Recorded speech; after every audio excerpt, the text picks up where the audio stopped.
Achtung Achtung! Though this week's episode does include cocktails and mention of Nazis, it is not a normal mega. Instead, it's a slightly shameless special summer plug for Konrad's debut documentary, We're All Going to Die, a film all about crisis and dread. And it's a bit funny. Check the show notes for deets of the screenings coming up in Berlin. And action!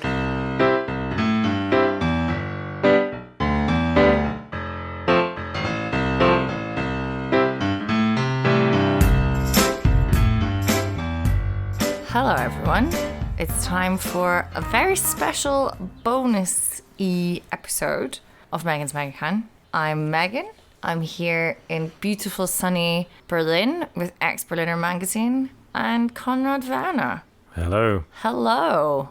We're here to talk about something very special today, and we're also doing something that we haven't done before, which is to do like a little bit of a pre-record because we are going on holiday, and you and I have planned our holidays spectacularly badly. So when we compare calendars, we're like, right, we're away for just months. We're not going to see each other. So well, yeah, this is the next few. These are your holiday weeks, aren't they? That you have to go away because you're a teacher, so you have to do your thing. So basically, I'm going away, and then you're going away, and then I'm going away again, and then it's all just too much. We're kind of not overlapping our holidays at all. So we're pre-recording this episode to release later to fill in the gap because obviously there'll be a lot of gaps, and we don't want people to forget us because we love you. But also, I wanted to say that because we've already just filmed like a more standard version of the Megacan, so I want to be clear, we are 1 mega deep. Yeah. But which is probably shown by the way you just said we filmed it. Yeah, I'm drunk. We've not filmed it. We recorded it because people might be expecting this is not a visual YouTube clip. No, Jesus Christ, no. With that in mind, I have another mega, but very excitingly, it's the first alcohol-free mega that I've seen, as in not just like a can of Coke. So okay, this is a Tanqueray. Have we even had a Tanqueray normal mega? No, I think they've released them now. This is the Tanqueray alcohol-free with tonic.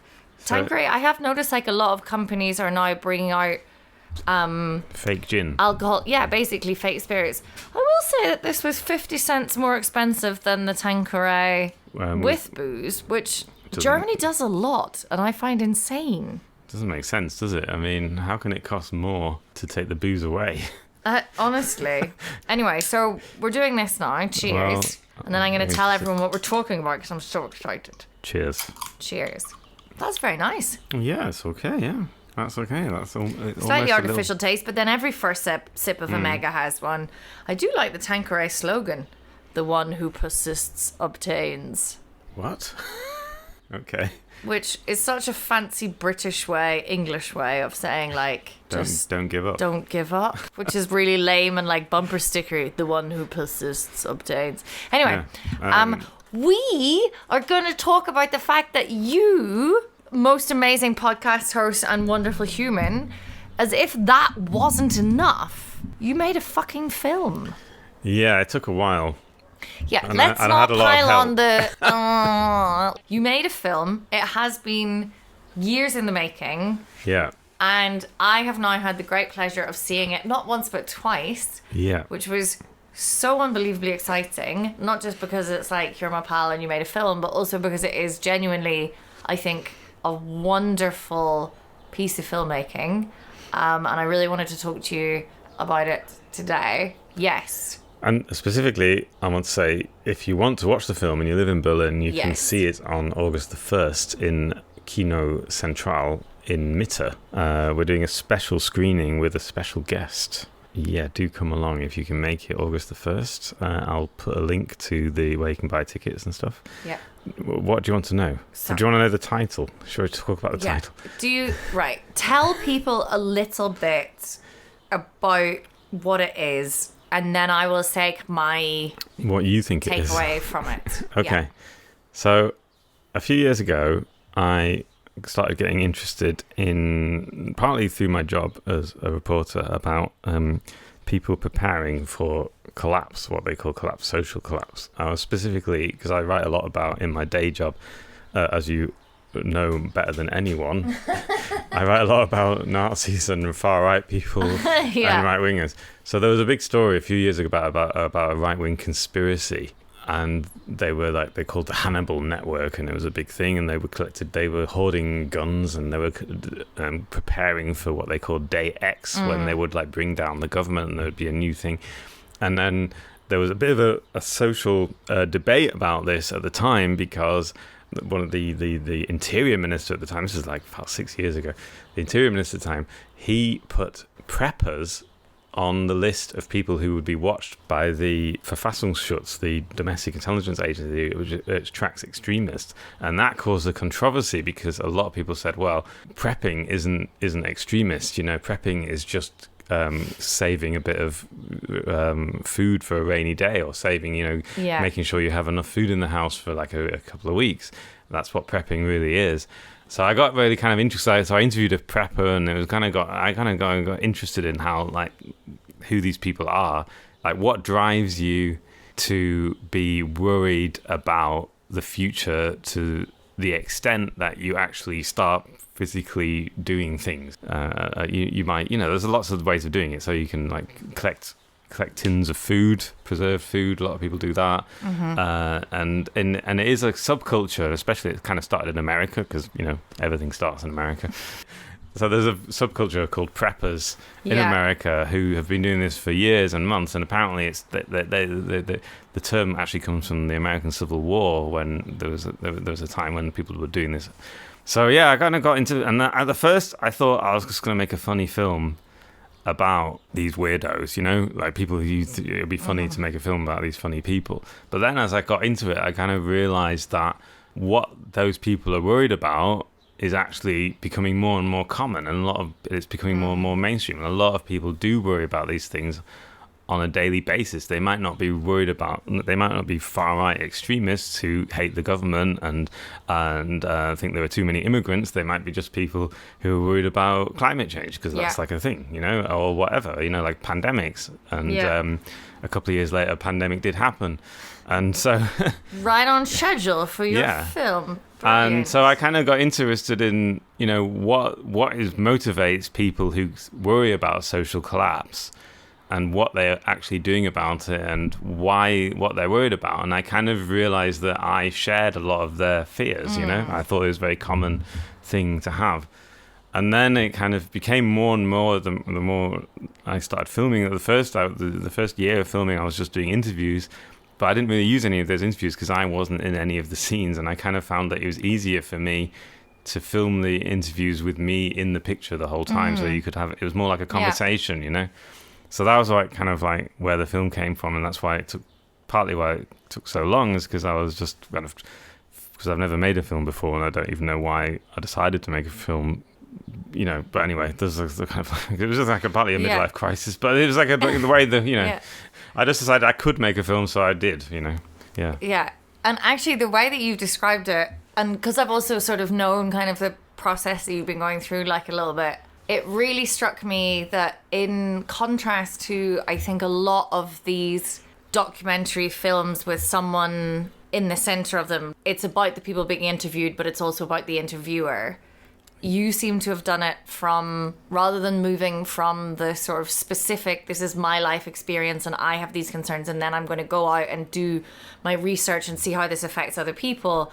It's almost like something that you started more in the general, and then it became more or maybe like it probably didn't seem like as linear as that, but like it became kind of something then also about you. It's a very relatable and universal film, I think, a lot about climate change and all of these worries that we face, but it's also a film about how you fit into that. But it's done in this way, which is, I think, what we need more of. It's like much more reflective, I think, as a film than like egotistical. Does that make sense? It's more about like you're out because you're interested in something, but you're also being self-reflective, and so you bring that into it rather than I essentially want to make a film about myself, but I have to make it about society as well, because which I think is really cool and sets it apart from maybe other things. That was my big sort of takeaway from it. The reason why I'm in the film so much is mainly because it was easier to tell the story that way. I found it.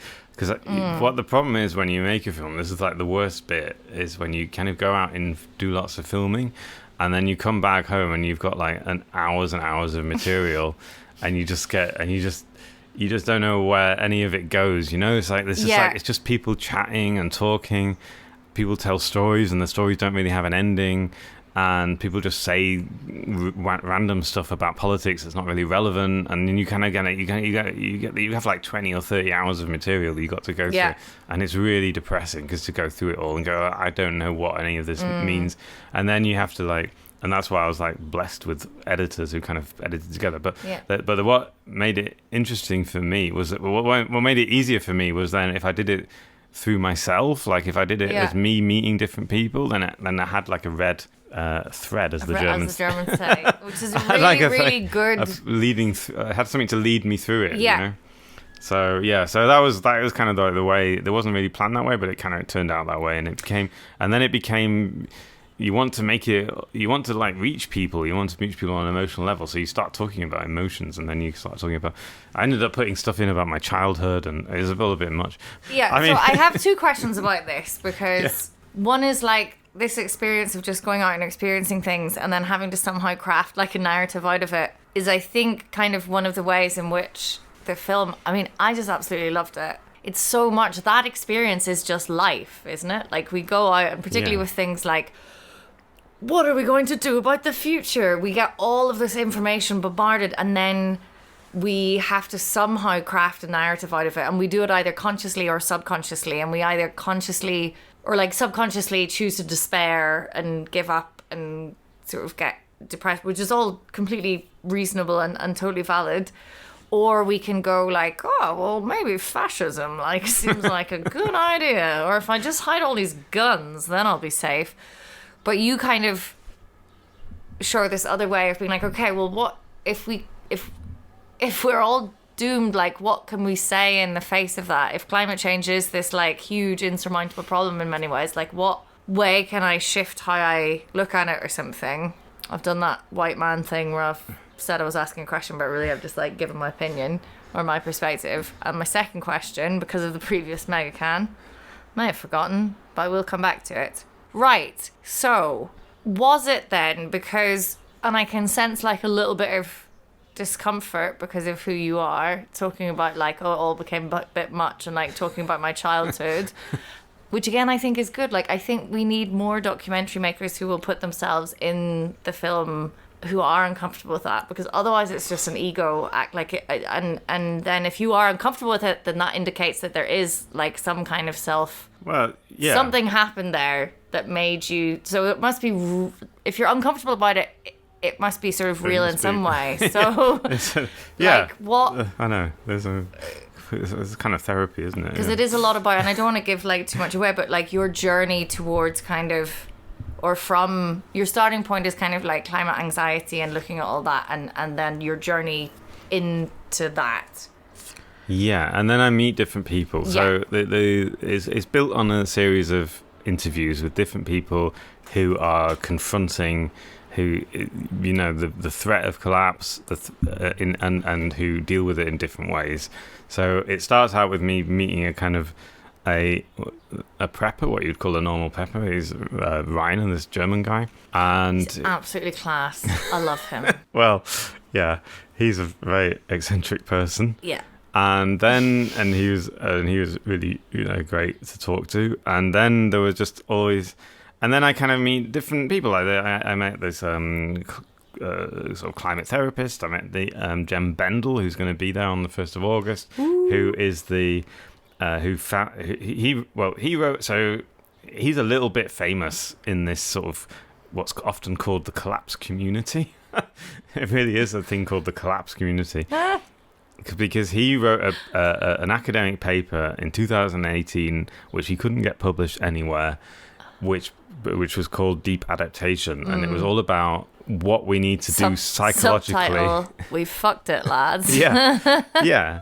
So he was a professor of sustainability in the University of Reading, I think, and he was like working on trying to make climate change better, and he did like a lot of consultancy with companies where he would go to companies and try and make them more sustainable. And then he kind of had a crisis and took a year off, in which he read all the climate data. He took a year off and just studied all the climate data, and then came back a year later and he wrote this paper which said, it's over. He said, like, we have got no chance. He said, it doesn't matter what we do at this stage. We've basically got no chance. We have no longer can control our climate. He basically concluded. And I think that this is common to, if you spend enough of time reading the climate data, then, and then this prompted him to write this paper, which he said, like, well, what are we going to do now? What do with this knowledge?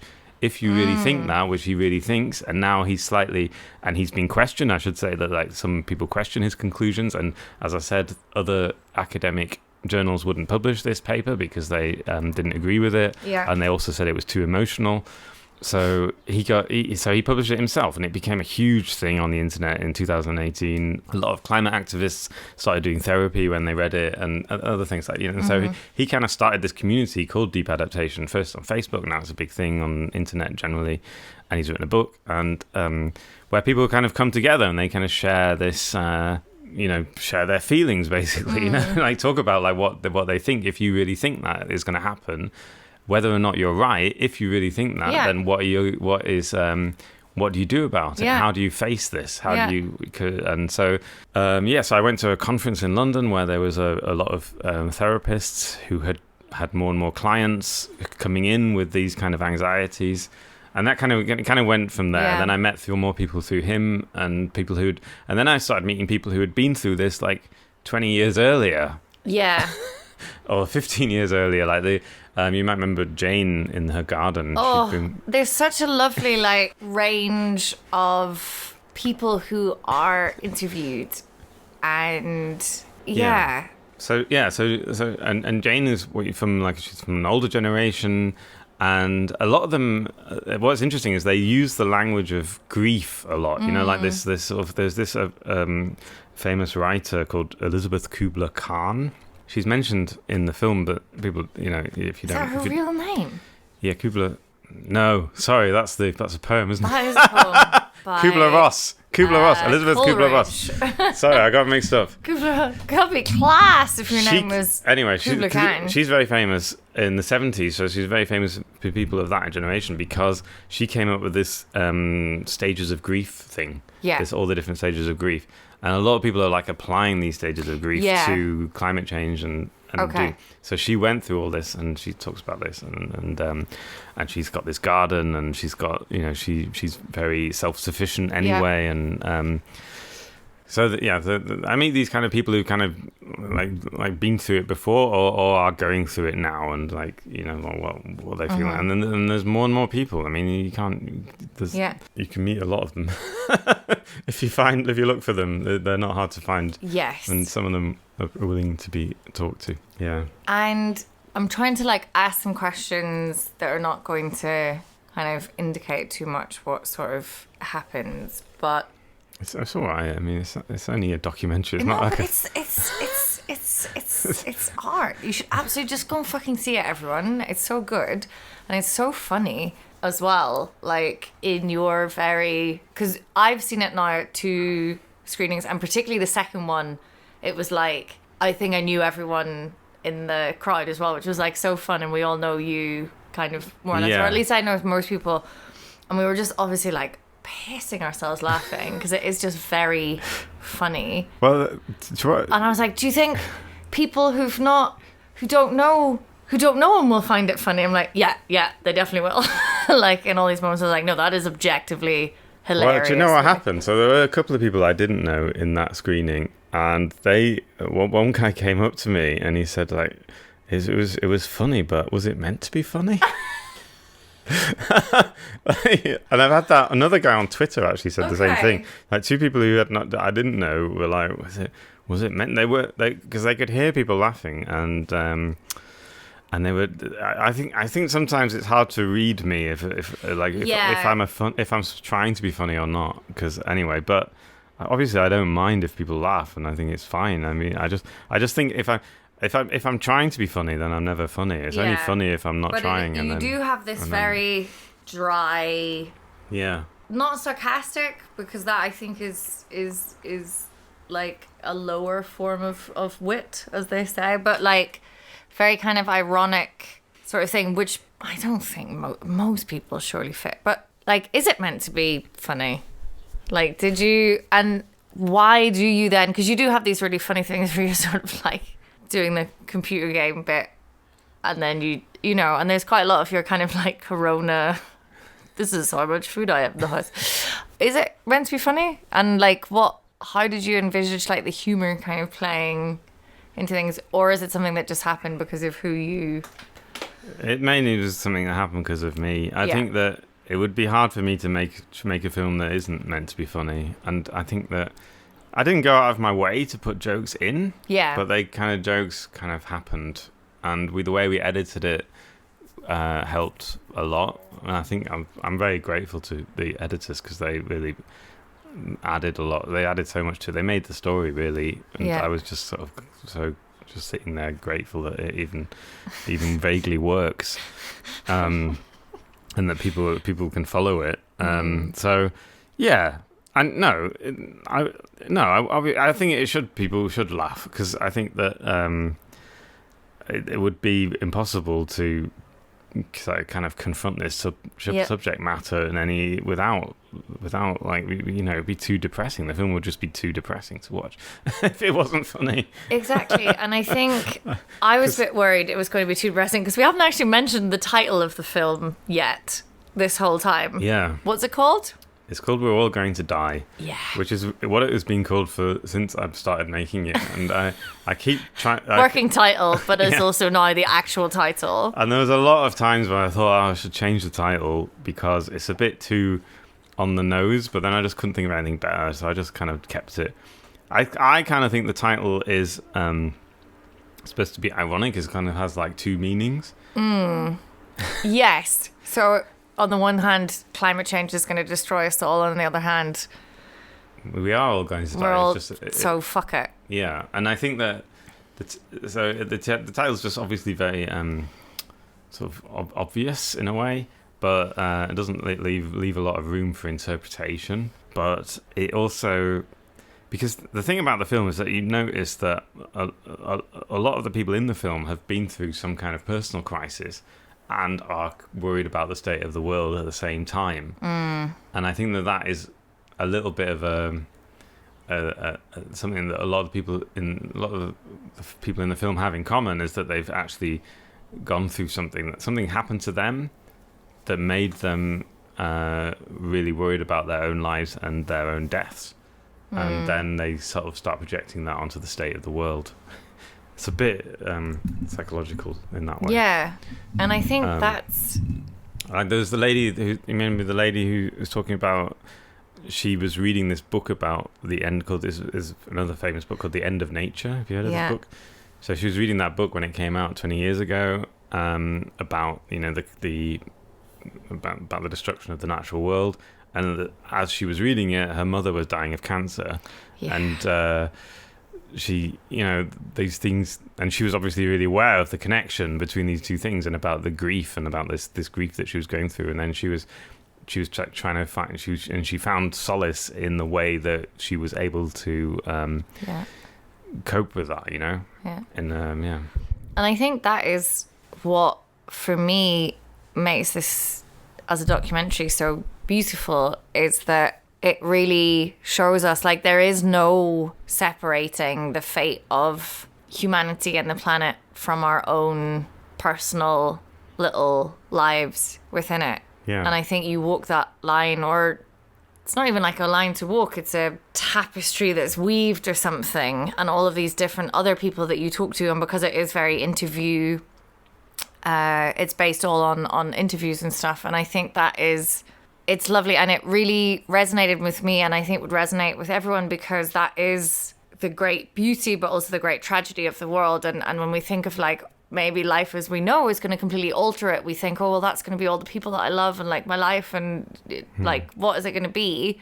I don't know. You managed to do it in this way that didn't depress the absolute fuck out of me. I think that's also a message that needs to be said. And I know that I have like a doom and gloom podcast where you just tell me shit. I'm like, this is the worst. But like there is room for at least looking at it from, and it's not like you get to sort of the end and be like, well, it's all fine, folks, and I think it's going to be brilliant. Yeah. But it's like, or even some kind of like trite kind of acceptance. It's more like a little shrug. I don't know. I find it very affecting, and I really think everyone should go and see it. Well, yeah. But I think that I think what you're supposed to get out of it is that the fact that you are going to die is what makes life beautiful. Yeah. That's sort of the gods envious, you know. That's what that guy said. And I think that's what you. Yeah. Like the whole point of grief is that we've really loved something amazing. I mean, it'd be worse if you didn't experience grief. Oh God, yeah. People just pass out of your life, and you're like, well. There goes Granny. Yeah, exactly. There's Granny. See you, Granny. Yeah. So yeah. How long? So I mean, that's plenty. Do you want? I had some other question, but I feel like that is quite a nice note to leave it on. Okay. Because none of my questions are. Well, I think we've covered what I wanted to sort of mention. Yeah, okay. and to kind of encourage people to go and. Yeah, so see it. Do go and see it if you've got time. So it's on the 1st of August. Yeah, in Kino Central. Kino Central. In Mitte, in Berlin, near Hackische And, yeah. We should mention who's going to be there. Because so Jem Bendel, who the guys are talking about, he's going to be there, and he's going to do a talk called The Doomster Way. Doomster? He calls himself a Doomster. So he says like he rejects the term doomer because it's too depressing, and Doomster. It sounds a bit more like something you'd like give a 1950s nickname, and so he's this academic who had this crisis, who wrote this paper, and now you can find out what happened to him 5 years later and how he lived his life 5 years later, because he'll describe that. And I want to go, but I can't. So people, listeners, you're gonna have to go and then tell me what it was like. Yeah, so I think that'll be a really interesting night. And there's another show at the end of August, the 30th of August, and we're hoping to get some people from Extinction Rebellion to come to that and do a panel discussion. That would be great. Because that's one thing about the film, is that there aren't that many young people in it. There are quite a lot of older people, or my age or older. And the Extinction Rebellion people are mostly young people, so it'll be interesting to see how they react to the film. Okay. Well, thanks very much, Megan. Well done to you. Honestly, like we've talked about the kind of like thing, but like fucking hell, you made a fucking film. Yeah, there's a feature-length film. Well, yeah. That's amazing. I hope. Would you do it again? I really want to do it again. Class. I've got an idea. I want to do, because my brother's in the last film, I want to do a film with more of my brother, because I want to do one about food. You can't see my face, but I'm so fucking excited by this concept. I might cry. I won't talk about that anymore. But, all right. Oh my God. Where do I sign up for the crowdfunder for that? I will give you all of my money. It's not very much. Because I'm interested in doing another film about the future, and I'm interested in doing a film about the future of food specifically. So, yeah. Oh my God. Oh my God. Right. Last thing. How's your non-alcoholic mega? It's fine. I almost couldn't tell the difference. Yeah. I might go and have another one now for no effect on me. So, yeah, I feel much better. All right. Excellent. Great. All right. Bye, everyone. I hope you're enjoying your summer. Yeah, have a great summer. Bye. See ya.